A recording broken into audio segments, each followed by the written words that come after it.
how to be there for your friends who are struggling. And this is hard because there's no right way, there's no formula. I think we focus on the things not to do. And this is important. Don't try to fix it. Don't always offer a solution. You don't have to play savior. Something Wayne Dyer says is, no amount of you feeling bad can make someone else feel good. And coming from my background, where I do have this wanting to be a savior and a hero and a helper and Mr. Fix-It for Men Are From Mars, and a history of owning problems. So owning other people's problems is, even if you're a therapist or a coach, you want to coach them and guide them and give them attention, but you're not there to own people's problems. So that's one extreme. But the other extreme is not do anything. And if you know anything about addiction, you know a lot about feeling powerless. So if you have close people in your life, friends or family that have addiction issues, you will feel powerless because you can't change them. No amount of you wanting someone to stop drinking or using or whatever their addiction is, you can't do it for them. They have to do the work. So the danger is saying, well, I'm not going to do anything, right? I'm not going to fix it. So what you can do, people say, well, hold space. What does it mean to hold space? Listen, be empathetic, listen without offering a solution, let them talk, let them vent, be there, be a shoulder to cry on. That's great. And there's things that you can do. I don't like to feel powerless. So if I see a friend or family member that's struggling, what can I do? I can mail them a postcard. I think people like getting something in the mail. I can send them a text. I remember when I got injured a few years ago, my friend Matt just kept sending me all these funny jokes and memes. That was his way of just making me laugh, and it was effective. Hey, I'm thinking about you. So it's personalized for your personality in there. So whether it's jokes or memes or funny reels, that's a good way. Another funny way, and I wish I had a sponsorship deal with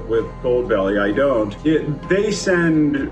They'll ship food from famous restaurants. So let's just say you had a great time in New Orleans with a friend at Mardi Gras or something, you can send them Cajun food. Or if you have this great memory of New York pizza, you can send that. I just did that for a buddy. So a friend's struggling, we chatted. There's nothing I can do to fix the problem. I do feel bad for him. I do feel somewhat powerless. So I just asked myself, what can I do? We have a little distinct memory of a particular place. I sent him some food. Of course, just as you wouldn't send wine or vodka to a friend with a drinking problem, if their issue is food related, food may not be the best thing. I just felt like, okay, there's so many things I can't do. I can't fix the problem. I'm not going to own the problem. And I do feel sad, so I'm going to take some action. And in this case, went on Goldbelly, mailed him some food. And it's just my way of saying I'm thinking about you. So let's find the balance. To go and try to solve problems, be the savior, be the hero, and you can't change people. You're not going to solve their problem. And then the other extreme is to say, I'm just going to let them be. I do believe there's middle ground of letting people know I'm here for you, I care, let me know what I can do. And then without them asking, make a small gesture, send a postcard, send a small gift, send them a funny joke. It made me feel a little better. I think it'll put a smile on his face, and sometimes that's enough. If that day he gets it in the mail, smiles, feels a little better, someone's thinking about him, that's a positive. We're not fixing anything, we're not solving anything, but I think it's effective.